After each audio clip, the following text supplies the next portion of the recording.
Howdy, what is going on, beautiful people? I hope and pray y'all are doing phenomenally well. So, in this video, I want to do something a little bit different. I want to talk about something a little bit different, and prayerfully, it adds value to your life.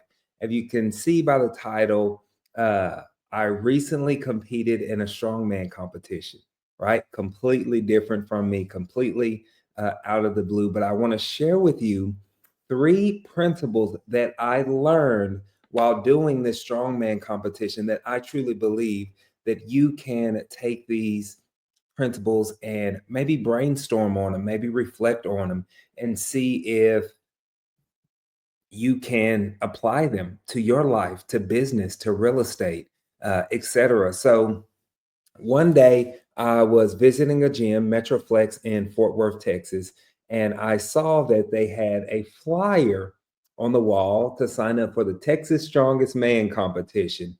And this was probably about 3 months. I actually think it was 94 days exactly until the competition. And so I sent that flyer to my coach, my fitness trainer, and like, hey, man, it would be really cool to do this.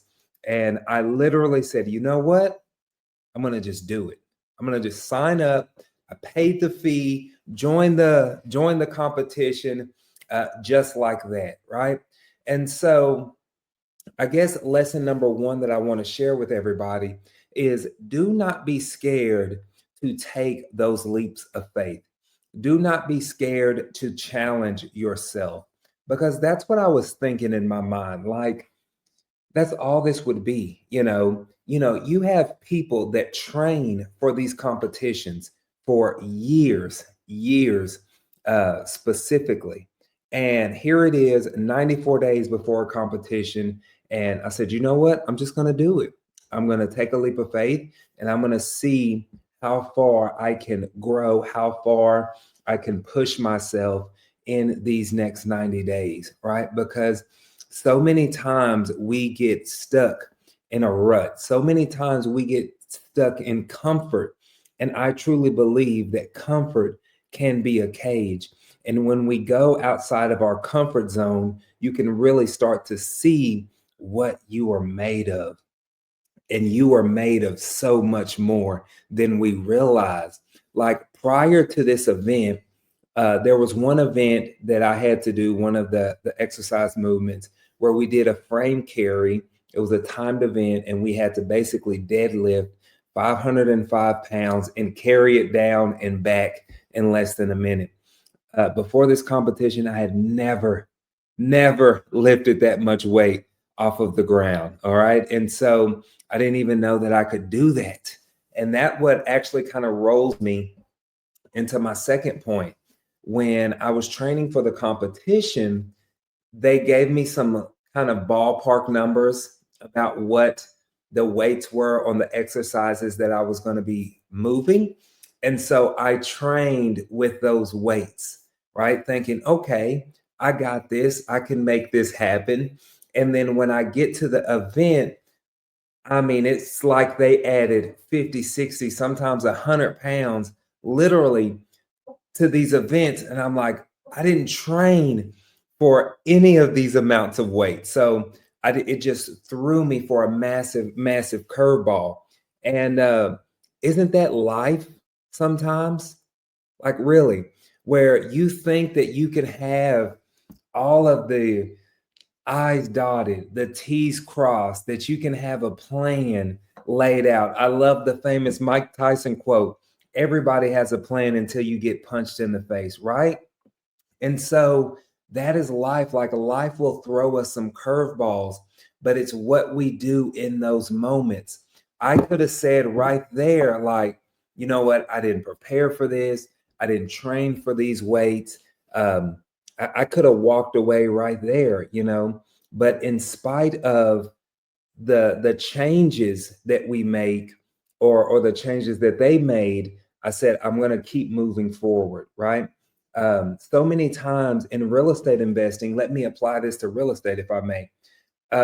So many people want to have the perfect script already laid out when they're talking to sellers, right? They want to know all of the incredible, most amazing things to say. But then when you get on the phone with these sellers, all of that information just leaves you. It's like, wait, I thought I had a script, but okay, maybe I don't. And so just know that just because things don't go the way that we planned on it, do not be afraid. We pivot and adjust, okay? Because that is what life is going to happen. I think some of the most successful people in business, in real estate, in life, no matter what it is, they're able to pivot and adjust, right? Whether you're a mom, whether you're a dad, whether you're a husband, whether you're a wife, you can probably recall a moment in your marriage with your kids, with your spouse, with your parents, whatever it may be, where you said, you know what, this was the plan, but then life threw us a curveball, right? And we had to pivot and adjust. Okay. Now, the third thing that I learned is really about community and having the right people around you, the right people around you. The reason that I say this is because I'll admit this. I wanted to quit about halfway through the competition. Remember, I mentioned a moment ago, all of these weights were a lot more than what I was anticipating. I did the first two movements. There was 5 exercises in total. I did the first two movements and I did not do as well as I expected, did not do as well as I planned. And I already thought, I'm like, you know what? We've been here all day. This is a long event. I'd rather just leave. Like, it is what it is. I signed up, I tried, right? And then my coach was there. Mind you, he didn't even have to be there at this event. Him and his wife came and they showed up and they sat with my wife and daughter literally all day, just cheering me on and being there to support me. But anywho, he said to me, he's like, no, you're not going to quit. You're going to finish what we started and we're going to see it as long as it takes. We're going to be here. We're going to get through this together.